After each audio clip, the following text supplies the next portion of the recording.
Alunos, bom dia. Vamos falar na aula de hoje sobre a cinemática dos fluidos. É um capítulo, né, referente a fluidos em movimento, né? Aqui nesse capítulo a gente não vai preocupar-se, né, com a velocidade, com forças, né, que atuam sobre o fluido, mas sim com a, o movimento e as coisas que caracterizam, as grandezas que caracterizam o movimento, como velocidade, aceleração. Além disso, né, nesse capítulo serão mostrados, né, uma visão geral dos tipos de escoamento, né, uma classificação de escoamento e também a famosa equação de Bernoulli, né, e as suas limitações e quando empregá-las. Tá? Então vamos começar aqui com a descrição do movimento. Né? Essa descrição ela é uma descrição matemática, né? E a teoria que envolve ela é baseado, né, em duas formas de você observar, né, do,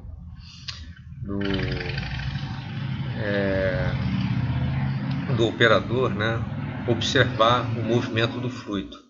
Ele pode seguir o fluido em toda a sua trajetória, ou então ele pode eleger pontos específicos, né, ou regiões específicas e ali, né, observar o fluido. Essa observação, né, que eu estou citando aqui consiste em obter alguns dados característicos do fluido, como velocidade, pressão, né, massa específica, né, peso específico. São normalmente, né, os parâmetros que a gente utiliza para dimensionar vazão, dimensionar carregamento, né, força, tá, e outros aspectos relacionados aos fluidos. Tá.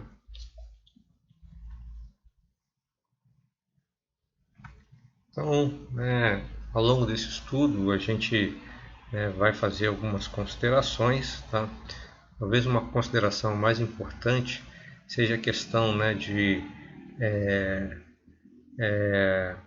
saber se o fluido ele tem variação das suas características com o tempo, né, que se chama fluido um escoamento transiente, e outro, né, se ele mantém essas características constantes, que é o escoamento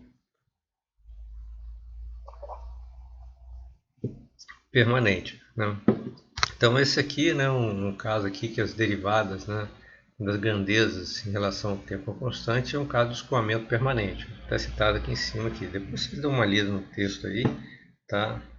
Que a aula falada, né, é simplesmente um resumo da aula escrita. Aqui é outra forma da gente caracterizar, né, o escoamento do fluido em relação ao aspecto do seu movimento. Então você tem aqui as linhas de trajetória, né, mostrando o percurso que o fluido está tendo. Né. Você tem aqui as linhas de emissão, né, mostrando aqui o aspecto aqui da trajetória aqui. Tá.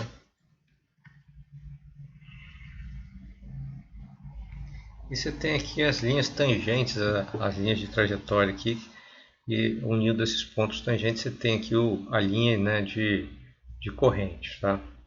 Então, o tubo de corrente, que corresponde às fronteiras, né, do movimento do fluido, né, poderia ser entendido como uma tubulação.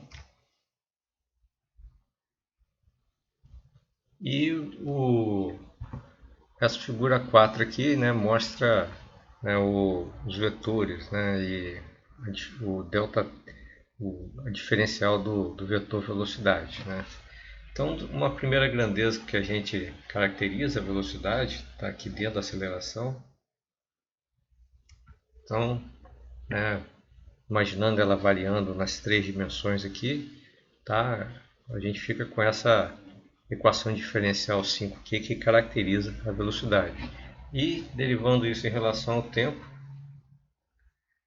a gente tem aqui essa equação diferencial, né, 8, que caracteriza a aceleração. Expandindo isso para cada uma das direções, né, a gente tem a direção x, y, z com essas equações diferenciais aí, ok?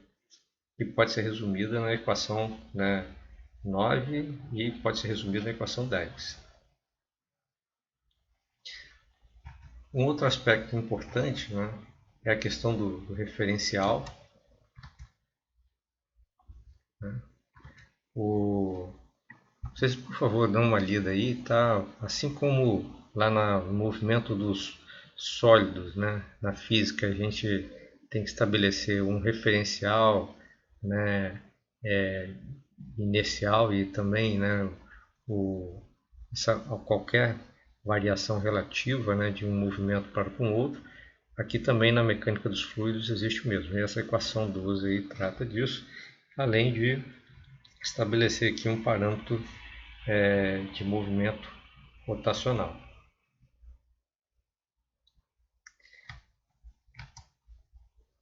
Aqui, né, a caracterização de uma grandeza, né, que é a velocidade angular, e a outra de vorticidade, que está relacionada à velocidade angular. Né? Vorticidade ou vórtice são os popularmente conhecidos como redemoinho. Tá? Tecnicamente a gente chama isso de vórtices, né? E existe como quantificar isso, né, por meio de uma equação, calcular isso. Aqui está mostrando, né, toda a teoria por trás, né, mas o que interessa mesmo é as fórmulas deduzidas aqui, 15 da velocidade angular, né, em x, em z, y e x, né, que as equações 15, 16 e 17. Que são até fáceis de usar, né, até fácil de memorizar. E as equações, né, reunidas aqui, agrupadas em 18, que são os vórtices, né, esse ômega x aqui, ômega y e ômega z, minúsculo. Né? Os outros lá, a velocidade angular é o ômega maiúsculo. Aqui está um exemplo, né, de aplicação, calcular a aceleração baseada na fórmula do campo de velocidade. Né? Então vai pegar isso aqui, identificar, né, quem é o parâmetro U, Q, W, né? E a partir daí, tá, jogar essa equação aqui, né, uma derivada e calcular a aceleração. Jogar numa equação diferencial e calcular a aceleração. Tá? Aí nos pontos 1 e 2, né, também calcular aqui a velocidade angular. E por fim, né, calcular a vorticidade. Baseado, né, numa afirmação, né, de que a vorticidade é definida como sendo o dobro da velocidade angular, né, na questão dos vetores. Aqui é a classificação dos escoamentos. Tá? Essa é uma parte teórica muito interessante, porque existem escoamentos, né, deixa eu tomar de diferentes tipos. O quadro abaixo aqui resume isso. Então a gente pode citar aqui, né, escoamento em relação à descrição espacial, né, como sendo 1D unidimensional, 2D bidimensional, 3D tridimensional. Pode falar escoamento em relação à viscosidade como sendo não viscoso e viscoso. O viscoso ele pode subdividir-se em laminar, né, turbulento. Né? E o escoamento pode ser, né, com densidade ou massa específica constante, que é o incompressível, ou pode variar, que é o compressível. Ele pode ter, né, variar as propriedades com o tempo, que é o transiente, intransiente, né, e transiente, né, ou não permanente, e aquele que não varia, né, com o tempo, que é o permanente, também chamado de intransiente. E por fim, a gente pode ter, né, em relação à superfície, o escoamento, né, interno, ou seja, dentro de canais, né, dentro de tubos, e o escoamento em torno de objetos, que é o escoamento externo, como por exemplo, né, em torno de uma carenagem de um automóvel, aí, de um avião, uma asa. Né? Bem, aí os próximos exemplos são dedicados a isso. Né? Aqui está falando que você tem, quando tem o escoamento, né, em relação às coordenadas espaciais, né, x, y, z, né, a velocidade, por exemplo, aqui esse parâmetro, né, ele pode ser transiente, permanente, né, 1D transiente, 1D permanente. Eu sei que o melhor dos casos é esse aqui, né, porque você tem que calcular, né, apenas um parâmetro. E o pior dos casos é esse aqui, né, que teria que usar aí supercomputadores para desenvolver esse negócio. Bem, voltando a essa tabela aqui, posso falar para vocês o seguinte, né? A pessoa está no céu, né? Se ele trabalha aqui com escoamento unidimensional, né? Permanente, incompressível, uniforme. A uniforme significa velocidade constante numa determinada seção, né? E interno e não viscoso. Esse seria o melhor dos mundos, tá?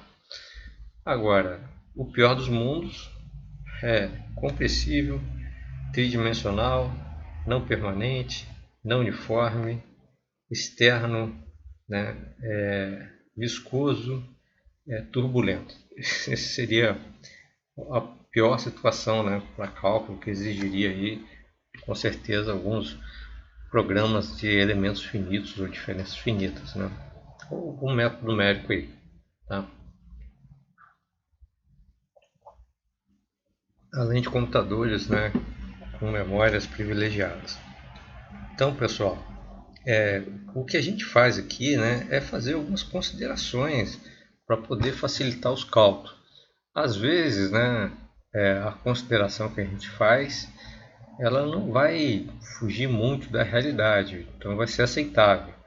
Às vezes, né, a consideração, né, ela não pode ser muito restrita, senão, né, vai causar, né, erros consideráveis aí, ok? Isso vai depender muito da experiência, né, de quem está trabalhando aí nos cálculos da mecânica dos fluidos em algum projeto. Então, ó, aqui está um exemplo de escoamento unidimensional no tubo, né? Tá? Quer dizer, essa variável aqui, ela é apenas em função, né, de um parâmetro R, ok? Isso nesse ponto aqui, né, como se fosse uma análise lá do Euler, ou seja, quando a gente elege um ponto e analisa. Quando a gente analisa ao longo da trajetória, né, é aquela análise de Lagrange. A análise de Euler é a análise mais simples, né? Porque você só tem que se preocupar com a variação dos parâmetros, né, o cálculo deles ali em determinados pontos pré-eleitos, né, pré-estabelecidos. Agora, a análise Lagrange, você tem que calcular, né, a variação dos parâmetros ao longo de uma trajetória, né? Então é bem mais complexo. Tá? Acontece que algumas vezes, né, a maioria das vezes a gente prefere a análise de Euler, mas algumas vezes a gente tem que fazer a análise de Lagrange porque é imperativo.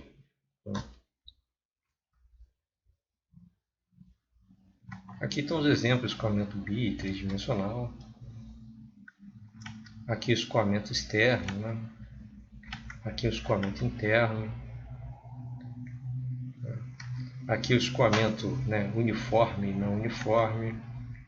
E para escoamento compressivo e incompressível, né, eu não coloquei imagens não. Vocês têm que entender o seguinte, né? O escoamento compressível, ele é o escoamento real, porque todo fluido, seja gás ou líquido, ele tem alguma compressibilidade. Os gases têm compressibilidade comprovada, não é muito significativa. Agora, os líquidos têm uma compressibilidade também. Só que é tão pequena, que os líquidos a gente já caracteriza direto como incompressível. Então, né, os líquidos vão ser esse caso aqui, né, de incompressibilidade, ou seja, variação de pressão em relação ao tempo, Quer dizer, o conjunto de equações de variação de pressão, né? Seja pressão na direção x, y, z, em relação ao tempo, vai ser sempre igual a zero. Agora, os gases, em determinadas condições, eles podem ser considerados também incompressíveis. Tudo vai depender desse parâmetro aqui, que é o número de Mach, né? O número de Mach é igual à velocidade, né, do gás dividido pela velocidade do som, né, nesse fluido, né, nesse gás aí.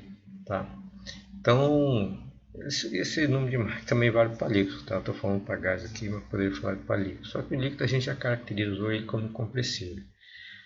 Então, se o número de Mach der menor do que 0,3, o fluido, né, o gás, é chamado de incompressível e os cálculos são bastante facilitados. Agora, se der maior do que 0,3, aí os efeitos de compressibilidade não podem ser desprezados.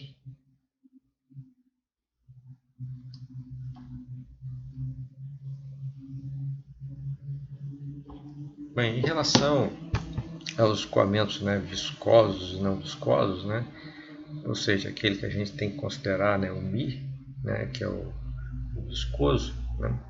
Para escoamento aberto, né, a gente tem essa interação aqui, também no escoamento fechado tem isso, né, do fluido com a superfície formando, né, uma camada limite.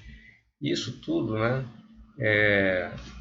vai gerar, dependendo da velocidade, dependendo, né, da massa específica, né, ou então da viscosidade, dependendo, né, do tamanho da área da superfície aqui em contato, né, vai gerar uma turbulência, né, ou então um escoamento laminar. Né. Então, ó, o escoamento, né, laminar é aquele que o fluido escoa em camadas. Né. Agora, já o escoamento turbulento é aquele que a trajetória de um fluido muda, né, a cada instante de direção e sentido. Né. Ou a velocidade também varia, né, a cada instante de direção e sentido. Então, isso é uma característica aqui do escoamento turbulento. Você vê aqui o escoamento laminar, né? Aqui o fluido, né, no escoamento turbulento, ele apresenta uma variação muito grande de velocidade. O laminar, né, já é mais constante. Aqui um exemplo, né, de escoamento turbulento, né, rotacional, tá? Que é o caso aí dos furacões, né? Pode ser o caso dos furacões. Agora, o que caracteriza, né, numericamente um escoamento, se ele é laminar ou turbulento, é um parâmetro chamado número de Reynolds, tá? Onde que para água escoando numa tubulação, se o número de Reynolds for menor do que 2000, o escoamento é laminar. Se for maior do que 2500, escoamento turbulento. E entre 2000 e 2500, né, o escoamento é considerado de transição entre laminar e turbulento. Okay? Atenção, né, que esse número de Reynolds, para outros casos, como por exemplo escoamento aberto, né, escoamento, né, externo, escoamento, né, com outros fluidos, né, em outras características de tubo de corrente, né, então ele pode mudar. O que eu estou querendo dizer, né, que já foram verificados número de Reynolds de até mais de 10.000, de 1 milhão, né, de valor. E o Reynolds ele é adimensional, tá? Ele não tem dimensão. Então, escoamento, por exemplo, né, numa superfície plana, né, como o aerofólio, por exemplo, né, uma asa de um avião, né, ou então uma parede, né, de um prédio, né, ele tem tendência a ter esse comportamento aqui. Ele atinge a superfície do prédio, aí até um determinado valor, né, que a gente chama isso de X crítico, ele alcança o valor, né, de o R é crítico, o número de Reynolds crítico. A partir disso ele começa a ter uma transição e depois ele vai ter uma parte turbulenta. Nessa parte turbulenta a tendência, né, dessa camadazinha aqui de interação entre a superfície, né, e o fluido que está escoando aqui, ó, tá? Essa aqui é a velocidade do fluido, tá? É que essa camada começa a se descolar da superfície, ok? Essa camada, pessoal, é chamada de camada limite.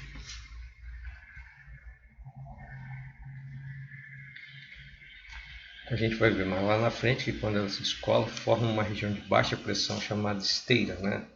Ou zona de separação. Bem, por fim a gente vai falar aqui da equação de Bernoulli. É a equação, né, mais utilizada na mecânica dos fluidos, provavelmente, e provavelmente a mais usada erradamente também, de forma equivocada, né? Então, por que isso de forma equivocada? Eu aqui, né, coloquei para vocês uma dedução original, que é a dedução lá do Daniel Bernoulli, no século XVIII, utilizando, né, a segunda lei de Newton. Agora existem outras deduções até muito mais fáceis, né? O livro do Franco Brunetti mostra isso. Estava até vendo um outro livro que eu comprei essa semana, que também mostra essa dedução, que é baseada na primeira lei da termodinâmica. Tá? Todas duas vão chegar ao mesmo objetivo, que é essa equação 30 aqui. Né? Essa equação 30, ela é a equação como foi deduzida, é mais usada pelo pessoal da física. E a equação 31 é, né, a mesma equação lá, só que ao invés de trabalhar com ρ, a gente trabalha com gama, né? E é mais usado pelo pessoal da engenharia, tá? Eu botei aqui o H, né? Mas também é muito usado ao invés de H e Z, já que isso aqui é o parâmetro de altura, né? Então, pessoal, é importante a gente ter ideia que essa equação ela tem restrições, né? Uma restrição, as restrições, né, que eu listei aqui, estão aqui em cima, aqui, ó, são 1, 2, 3, 4, 5, e isso aqui em negrito, tá? Para quem não entender aqui as 5, né? Porque tem algumas coisas muito especiais aqui, como essa parte da análise lagrangiana, né? Essa questão do referencial inicial. Agora, em relação às outras, né? Foi uma equação deduzida para escoamento não viscoso, permanente, incompressível. Aí está falando aqui, ó, isso aqui eu tirei do livro do Brunetti, né? Regime permanente, incompressível, citado aqui em cima, não pode ter, né, nenhuma máquina hidráulica, né, entre os dois pontos que estão sendo analisados, como por exemplo turbina ou bomba, tá? E também não são considerados aqui as perdas de energia, né? Que o fluido, quando ele se movimenta, ele atrita entre ele e atrita, né? É a viscosidade, né? E atrita com as paredes do tubo, ok? Então isso aí também não são considerados. Isto é importante sobre alguns aspectos, né? Ou seja, você pode usar a equação de Bernoulli para pequenas distâncias, onde você não tem estreitamentos, onde você não tem, né, grandes variações de velocidade, né? Isso ela te dá, né, cálculo com uma precisão aceitável. Agora, fora disso, né, você vai fazer cálculos, vai dar valores, né, que não vão corresponder, vão estar longe da realidade.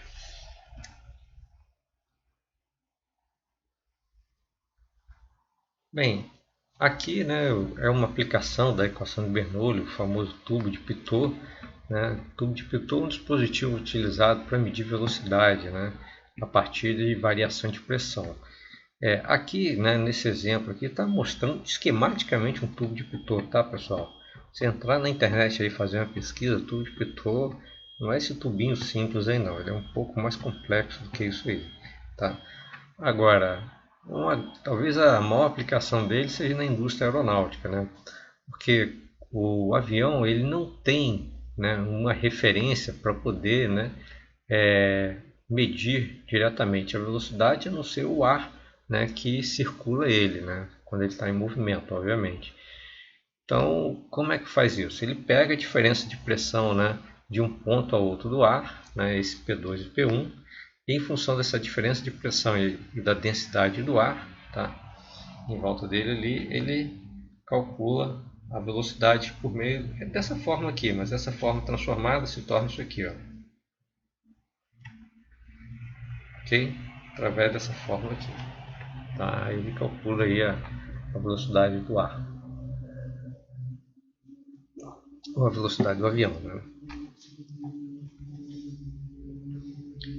Na aula eu até citei, né, assim, aquela tragédia que houve, eu acho que em 2007, 2008, o Boeing da Air France, né, que saiu do Rio em destino a Paris e que caiu, né, no meio do Oceano Atlântico praticamente, e, né, ao que eu me lembro, né, a análise de falha que foi feita indicou que foi o problema do tubo do Pitot, né, que ele estaria, né, entupido, congelou, alguma coisa assim, e acabou indicando um valor de velocidade, né, que era irreal, né, e aí o pessoal, eles praticamente, né, o avião aterrissou no mar, né, o cara foi reduzindo a velocidade, achando que estava com a velocidade excessiva que estava indicando no painel, o avião foi caindo, caindo, caindo, né, não sei por que ele não se atentou lá para o altímetro, não me lembro, né, teria que ver essa análise de falha. Tem isso, né, num programa chamado Mayday, né, que costuma ter no National Geographic. Tá? Esses programas são muito bons para engenharia, tá, pessoal? Para análise de falha. Apesar de, às vezes, a gente fica até sensibilizado, né, porque estão vidas humanas ali. Bem, vou continuar aqui, né? Então, vocês estão vendo aqui, ó, um estreitamento, tá? Aqui também. Então, esse é um escoamento interno. E aqui o escoamento externo, né? Mostrando aqui o não viscoso, aqui o efeito da viscosidade, né? Tá? O não viscoso ele, uma esfera escoando um fluido não viscoso, né? O ponto A seria igual ao ponto B em termos de velocidade e pressão, né? Velocidade e pressão são parâmetros diretamente relacionados. Vocês viram ali na forma do Pitot ou na forma do Bernoulli, né? Agora, no escoamento real, o ponto A e o ponto aqui nem foi desenhado o ponto B, né? E o ponto B teria um parâmetro totalmente diferente, porque à medida que vai indo de A para B, o A, a velocidade é zero. A B vai ganhando aceleração, de A para B vai ganhando aceleração, em B atinge o máximo, aí vai diminuindo de novo para vir para o suposto C aqui. Só que no meio do caminho ocorre aquela turbulência na camada limite, né, que eu falei anteriormente lá atrás, e há um descolamento, né, das linhas de corrente aqui da superfície da esfera. Aí começa a formar, né, uma linha de corrente em torno de uma região separada, que alguma literatura chamam de esteira, que é uma região de baixa pressão. Okay? Então, e essas esteiras têm vórtices aqui, né? E a esteira quanto maior, né, maior vai ser a diferença entre a pressão daqui e daqui, vai gerar uma força para cá que é chamada força de arraste, que é uma força que está na mesma direção do escoamento e contra a direção de movimento, né, do objeto. Então, quanto menor a força de arraste, né, mais facilmente o objeto, né, ele consegue se deslocar dentro de um fluido que está escoando no sentido contrário ao objeto. Tá? Então, é por isso, né, que se fazem os chamados corpos carenados, ou seja, essa esfera aqui, ela se transformaria numa espécie de bolha, né? Quer dizer, teria aqui uma cauda, e aqui no final da cauda, essa região da esteira ia ficar bem menor, né? Ia ficar quase um terço desse tamanho aqui, e ia gerar uma força de arraste bem menor, o que economizaria aqui a energia para esse corpo sólido se deslocar dentro do escoamento. Tá? Isso é o que é a asa de um avião, por exemplo. Bem, aqui é um fenômeno relacionado à cavitação. Vocês dão uma lida aí, tá? Esse é um fenômeno muito interessante.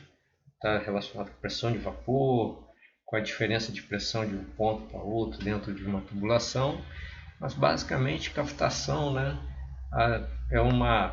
é quando o líquido que está escoando, ele diminui tanto a pressão que fica abaixo da pressão de vapor e começa a formar bolhas dentro dele.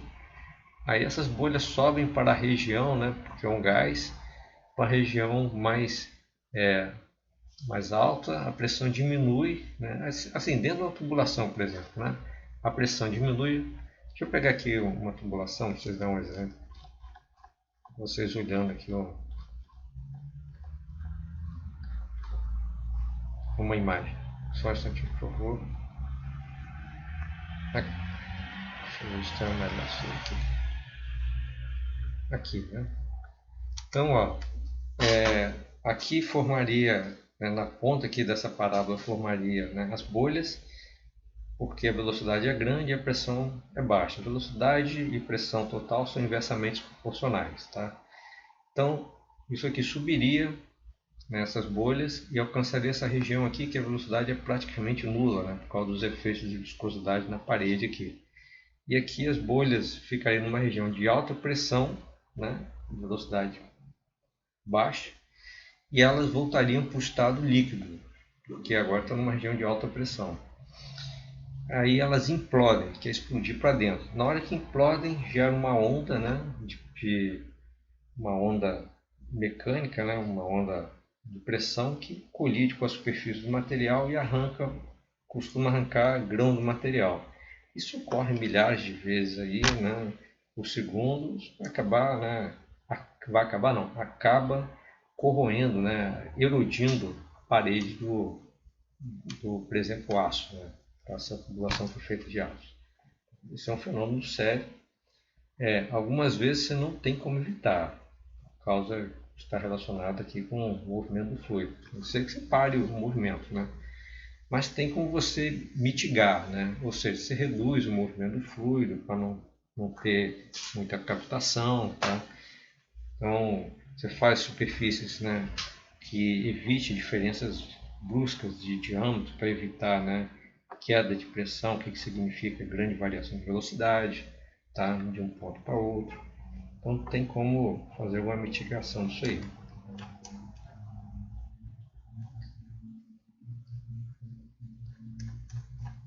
Deixa eu voltar aqui. Eu falei um pouco rápido aqui sobre pressão dinâmica, estática, potencial, né, que está relacionado com essa fórmula aqui. E também nem falei sobre carga de velocidade, carga de pressão. Por favor, vocês dão uma lida nisso aí. Isso é uma coisa, né, que já caiu em concurso.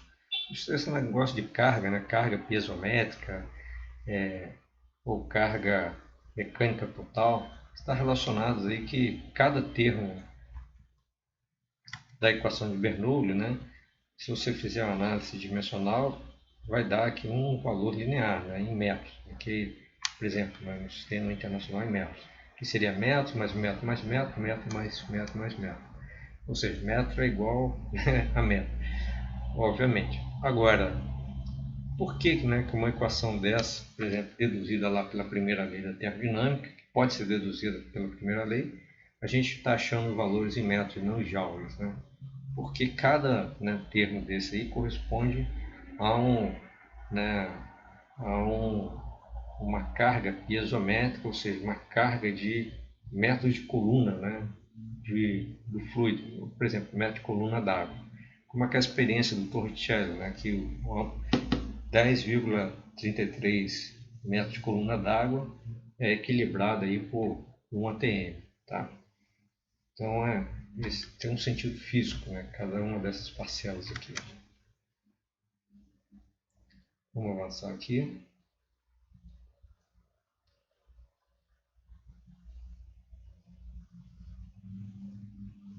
Aqui estão os exercícios, tá?